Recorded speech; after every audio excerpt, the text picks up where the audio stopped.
Ladies and gentlemen, welcome to another installment of the Minimalists, my series on teams that need either no relics or one relic character to function properly in the early to mid game.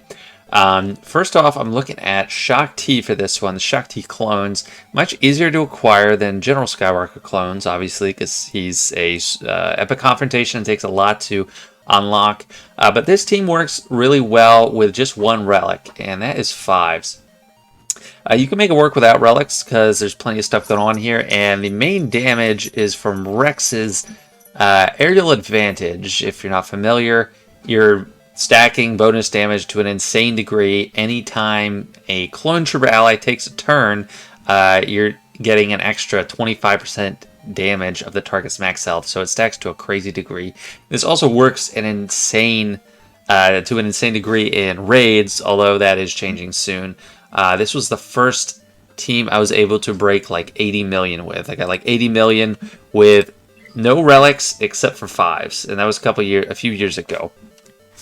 So I don't know what you can do now. The lead, Shock T doesn't need a ton of gear. She can work fine. She's pretty durable. She has a high protection amount, and that's I only have 12,000, so she has a base of 48,000.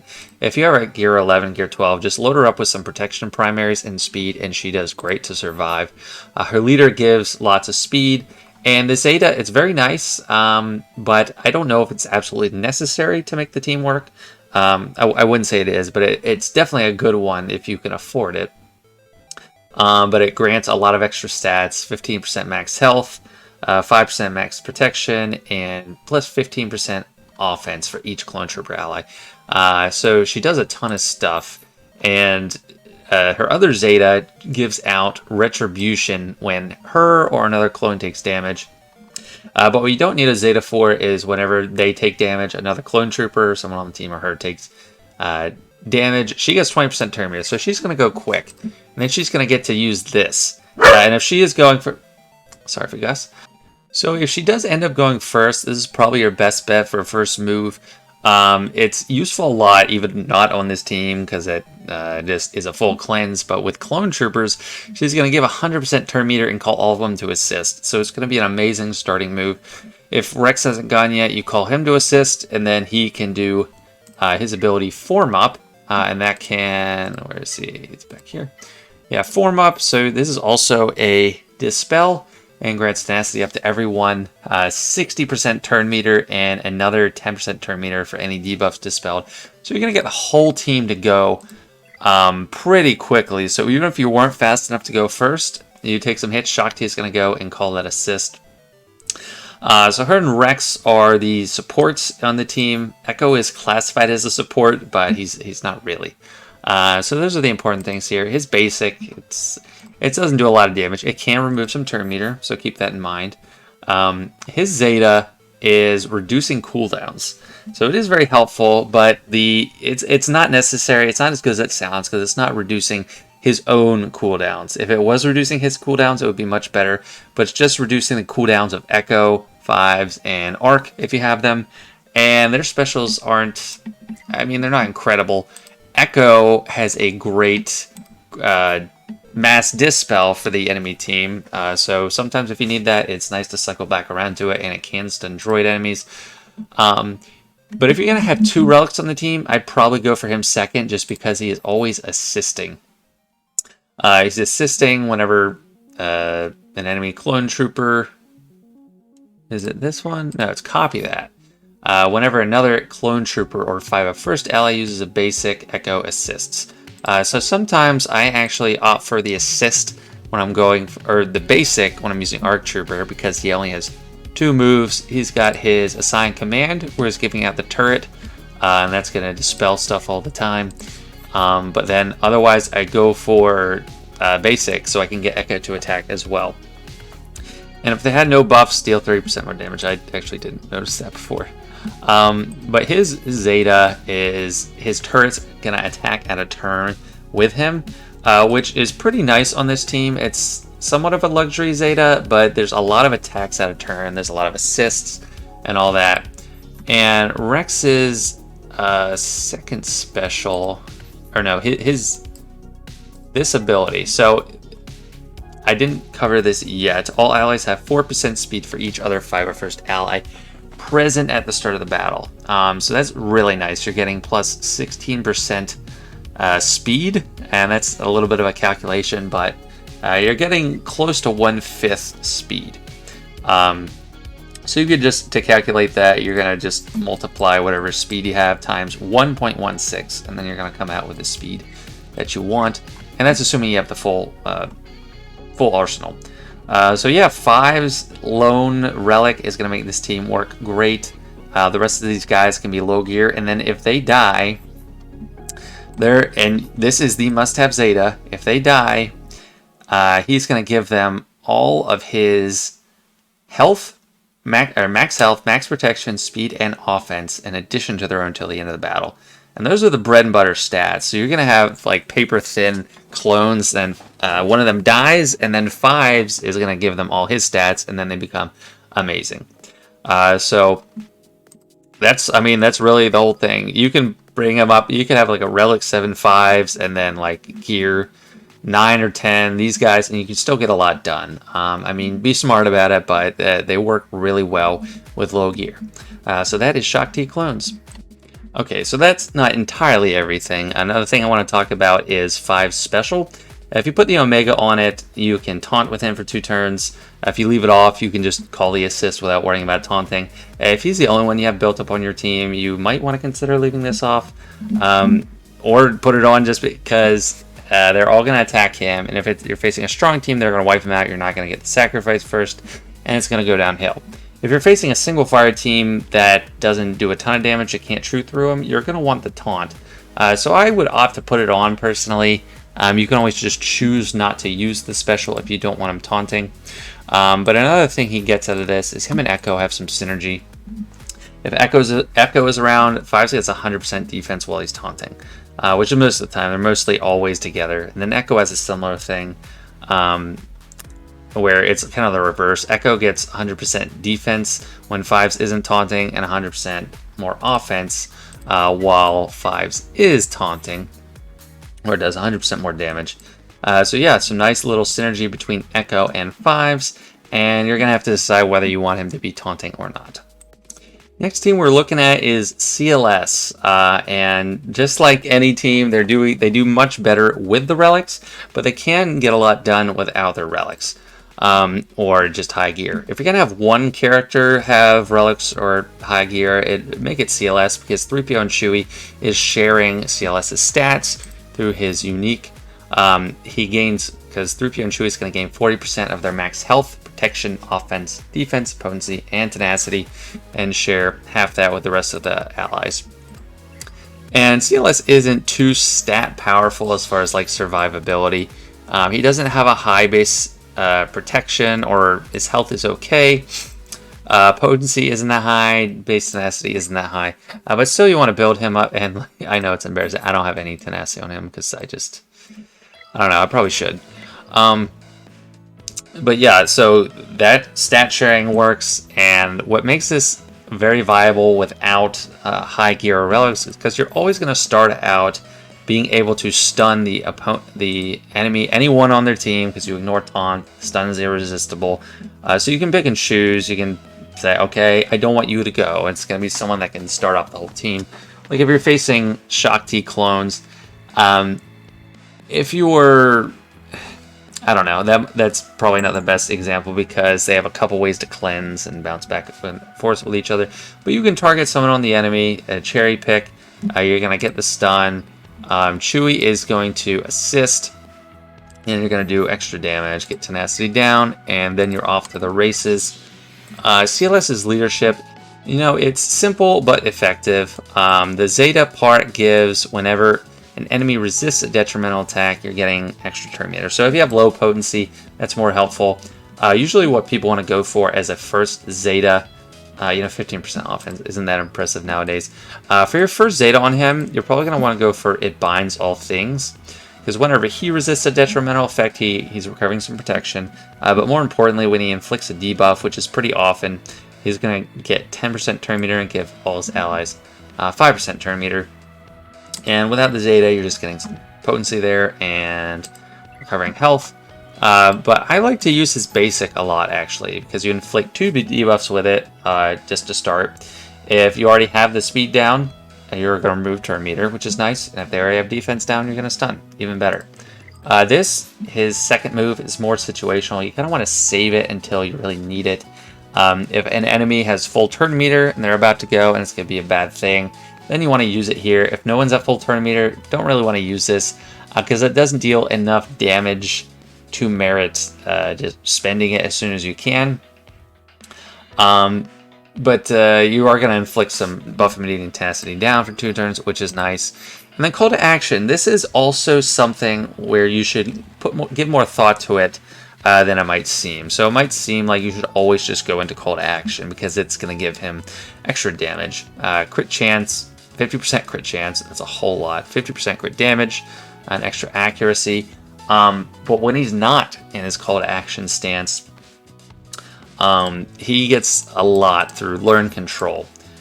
So when he doesn't have call to action, if you have the Zeta, he's going to get 50% counter chance, 50% crit avoidance, 50% defense, 100% tenacity, and gains 10% turn meter whenever someone else takes damage. So in PvE, this is actually a really good way to be. He's basically, without the buff, he's in a defensive stance almost. And with the buff, he's offensive, but really just wait to pull it until you need him to heal up, because he gets 40% health and protection, or until you need to avoid taunts. So you get a lot of control on this team, a lot of turn meter gain, a lot of stuns. Han Solo has a stun on the basic. He's also got the stun on here. It's just a stun, and then you can basically take a bonus turn if you have 100% crit chance, which is pretty easy to do. And he also gives himself 50% turn meter here, so he can just cycle through turns like crazy. So you spread the stuns from Han, Commander Luke, and also Chewie has his stun on this ability. You can get a lot of control out there. Unless it's like a juggernaut team, you can really pick your poison and work around. So that's why it's such a great offensive team. And then Chewie is he's preventing crits on Han Solo and the weakest ally. You really want that to be CLS. So it's pretty easy with C-3PO and 3PO Chewie as allies because they're pretty tanky. But you want CLS to be the weakest. So he is getting this. He's not getting crit. So even if they're like gear 12 or lower gear, it's still harder to kill him because they are immune to crits. And I personally like to mod my Chewie for protection and defense because he's what everyone goes for right away. If they're facing a CLS, they want to take out Chewie. And once he goes down, it goes downhill for you on offense as well. And most of his damage is from this unique. When he deals damage to an enemy, he deals bonus damage equal to 20% of their max health. So that's not affected by offense at all. And I think there's an argument for tenacity, but I just like survivability on it. And then 3PO and Chewie, he's always assisting. You want to mod him for it. I haven't modded for speed, but you probably want to mod it for offense. Yeah, I don't know. I'm going for speed there. I just haven't looked at him in a while. But this move is great. You're dispelling from everyone, inflicting blind. That's even more control. And you want offense on him to deal tons of damage with this kind of strafing ability too. But probably his biggest contribution is all the stats. The assists too, to an extent. But I talked about this in my stats you might not have noticed. They have less tenacity and can't attack out of turn. So very helpful. Tons of control on this team. That's why you don't need tons of relics for offensive purposes. And you got Chewbacca's guard, which you don't need a ton of relics for defensive purposes. So Zeta Order, also I'd probably go in, is it binds all things. Number 1 for Luke. Probably number 2, I'd go for Hans. He's still going to shoot first anyway, even without the Zeta. I think the Zeta gets a little overrated because he shoots first and stuns anyway. But this is like a double attack, so it's extra damage. Then after that, I'd probably go for Loyal Friend, just to get that... well, he's healing. That's the healing. So he has the guard anyway, but I still probably get the healing because that's going to help you get more banners in GAC. But yeah, anyway, that is CLS. And C-3PO, I mean, and talk about him a ton. His kit's too deep. I'm not going to get into all of it. But basically, he's always assisting. He's doing basics, and he's inflicting expose. Which is going to help you churn through them even more, and that's even more reason that you don't need a ton of relics, because expose is just a set percent health damage. So it doesn't matter how strong you are when you hit it, it's still dealing the same amount. Now that is the CLS squad. And this is going to be the third and final team I go over today, because I spent more time talking about the others than I expected. This team, I'm going to say you can use them all at below relics, unless you have a specific need for them. If you really want to use them for datacrons, leaving them at gear 12 is just fine based on how they operate. GBA is the one you want to relic if you have enough to relic someone, you can spare it.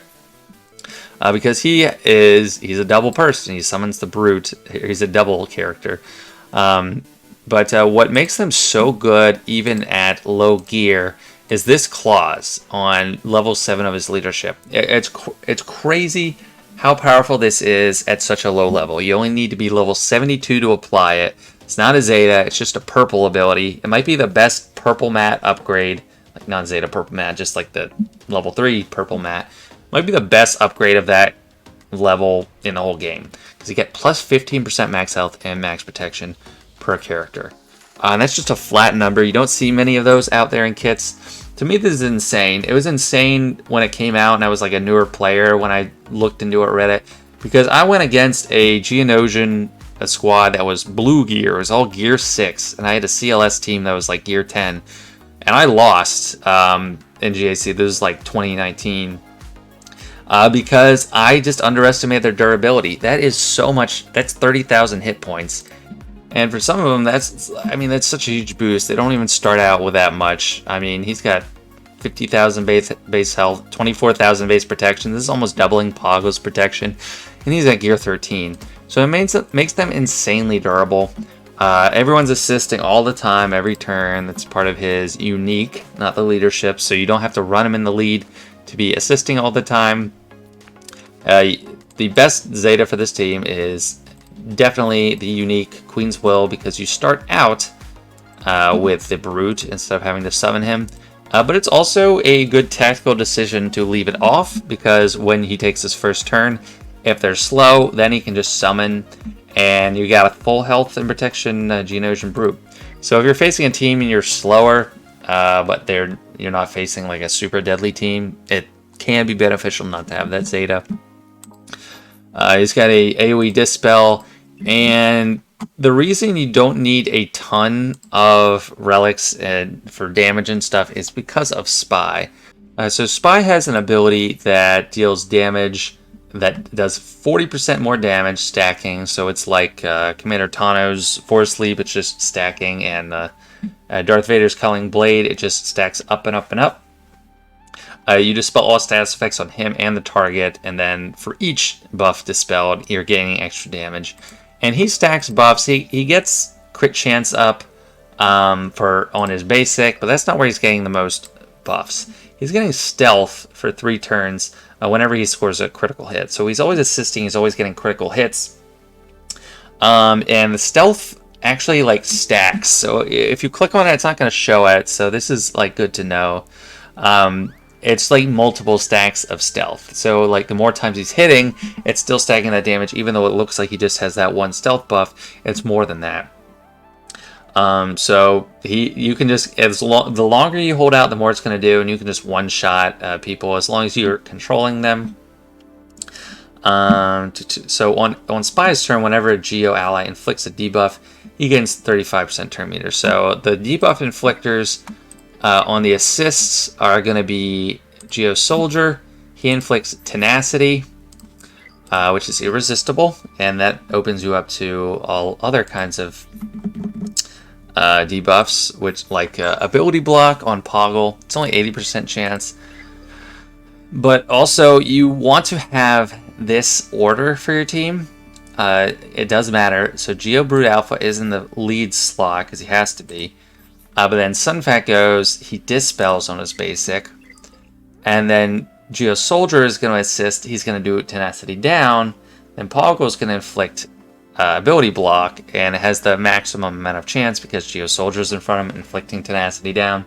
And then Spy is going to come in last.